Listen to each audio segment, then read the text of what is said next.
Hello friends, ഒരു ചെറിയ ഇടവേളയ്ക്ക് ശേഷം PSC നടത്തിയ എക്സാമിൻ്റെ 10 ഇന്ത്യൻ കോൺസ്റ്റിറ്റ്യൂഷനിൽ നിന്നുള്ള ചോദ്യങ്ങളാണ് ഇന്ന് നമ്മൾ ഡിസ്കസ് ചെയ്യുന്നത്.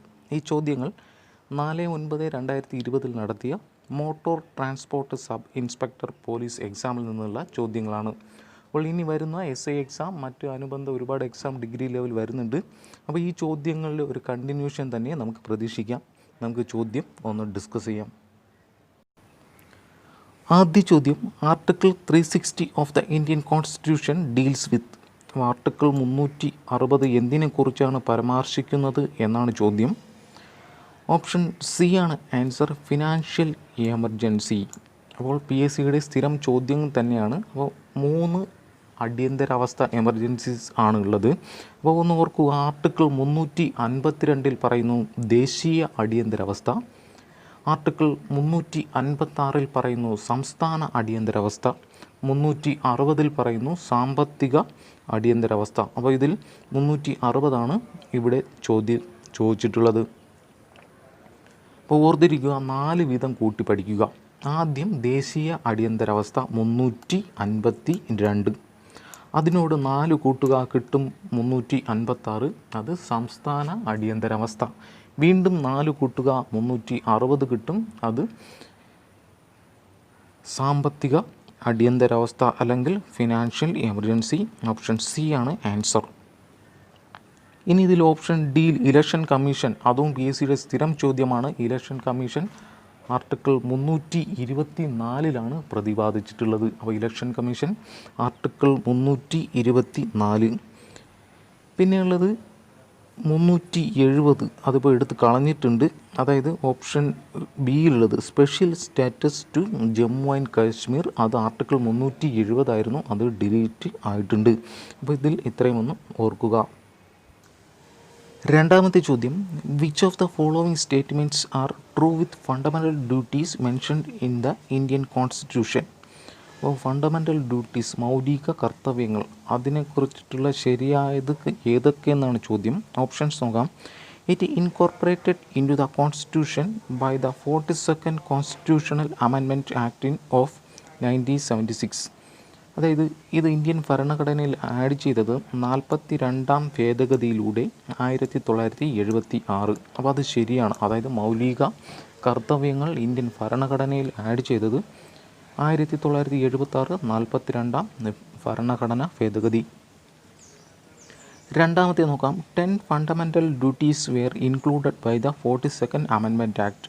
അതായത് അത് ആഡ് ചെയ്തപ്പോൾ അതിൽ 10 മൗലിക കർത്തവ്യങ്ങളാണ്, ഫണ്ടമെൻ്റൽ ഡ്യൂട്ടീസാണ് ഉണ്ടായിരുന്നത്. അതും ശരി തന്നെയാണ്.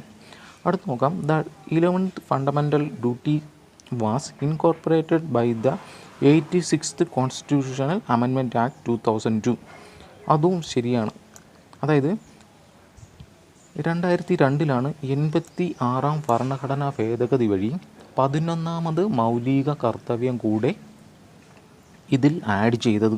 അപ്പോൾ അത് ഏതാണ്? 21A പറയുന്നുണ്ട്, 6 മുതൽ 14 വരെയുള്ള കുട്ടികൾക്ക് വിദ്യാഭ്യാസത്തിനുള്ള സാഹചര്യം ഒരുക്കേണ്ടത് രക്ഷിതാക്കളുടെ കടമ എന്ന് പറയുന്നുണ്ട്. അത് 11ാമത് ആഡ് ചെയ്തതാണ് 2002.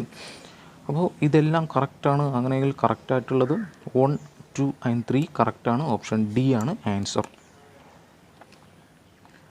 അടുത്ത ചോദ്യം നോക്കാം.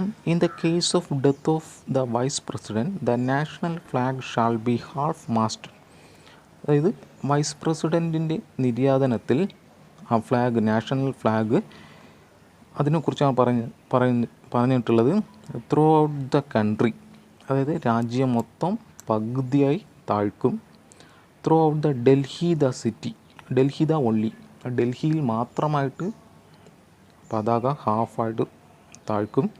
Through out the native state of the vice president belongs to. പിന്നുള്ളത് throughout the national capital and native state of vice president. അപ്പോൾ ഇതിൽ കറക്റ്റായിട്ടുള്ളത് ത്രൂ ഔട്ട് ദ കൺട്രിയാണ്. രാജ്യം മൊത്തം ദേശീയ പതാക ഹാഫായിട്ട് ഉയർത്തും.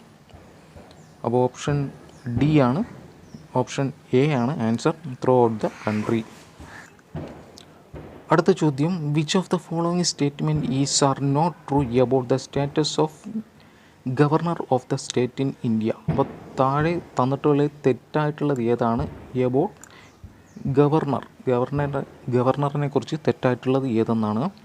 Appointment of the same person as a governor for 2 or more state is possible. അപ്പോൾ ഒരു ഗവർണർക്ക് 2 അതിൽ കൂടുതലോ സ്റ്റേറ്റിൽ അപ്പോയിൻമെൻ്റ് ആകാം, അത് ശരി തന്നെയാണ്. A governor acts as an agent of the central government, വളരെ ശരിയാണ്.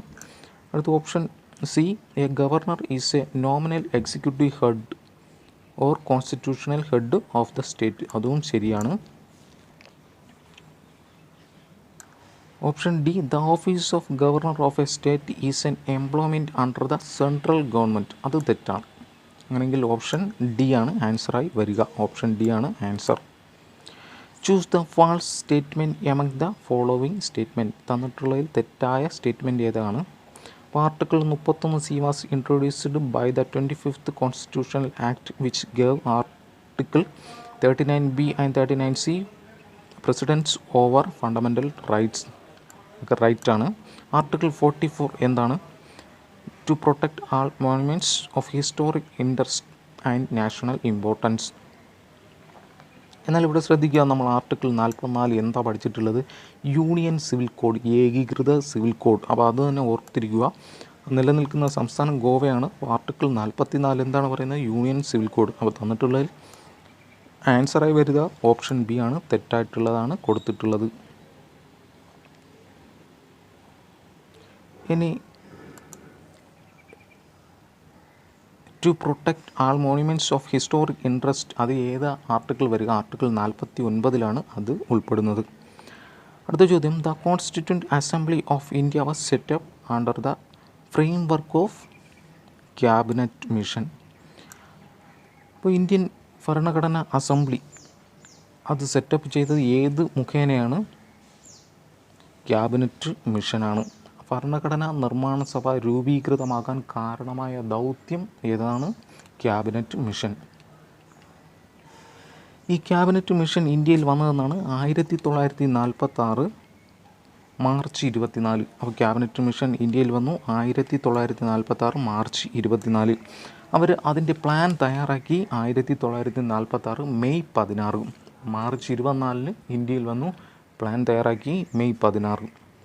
ഇതിൽ 3 അംഗങ്ങളാണ് ഉണ്ടായിരുന്നത്. പെത്വിക് ലോറൻസ്, അദ്ദേഹമായിരുന്നു ചെയർമാൻ. പിന്നെ മറ്റു 2 വ്യക്തികൾ സ്ട്രഫോർഡ് ക്രിപ്സ്, AV അലക്സാണ്ടർ.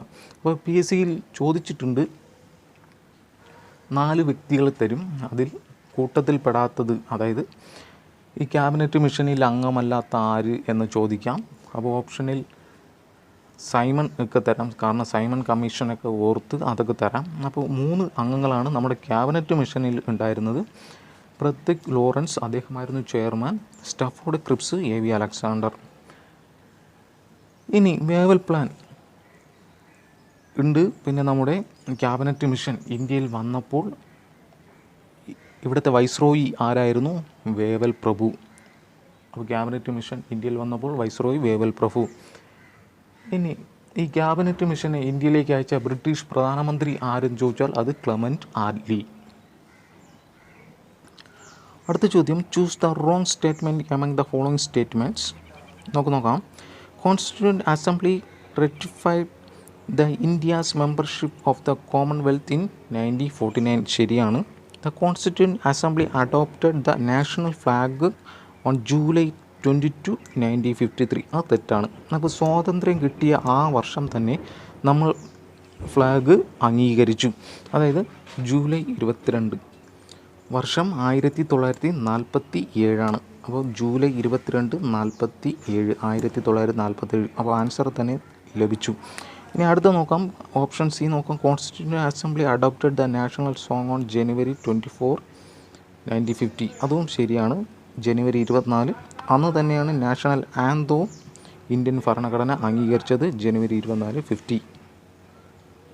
അടുത്ത ചോദ്യം, dash is India's highest military decoration awarded four displaying distinguished acts of Wöhler during war time.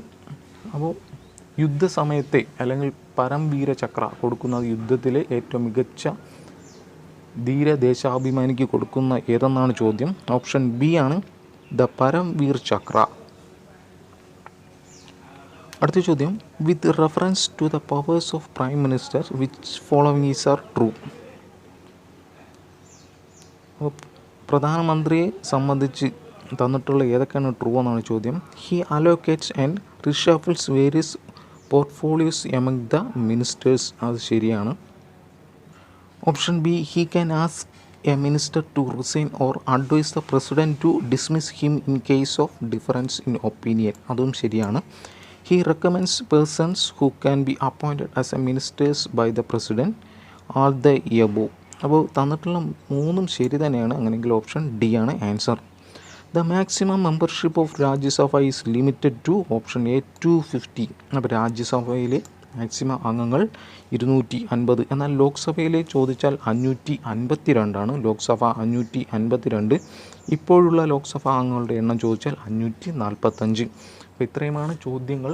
അപ്പോൾ ചോദ്യങ്ങൾ മാറ്റമൊന്നുമില്ല, പഴയ ഒരു സീരീസിൽ തന്നെയാണ് പോകുന്നത്. അപ്പോൾ ഒന്ന് ആഞ്ഞ് ശ്രമിക്കുക. വീണ്ടും മറ്റൊരു വീഡിയോയിൽ കാണും വരെയും താങ്ക് യു.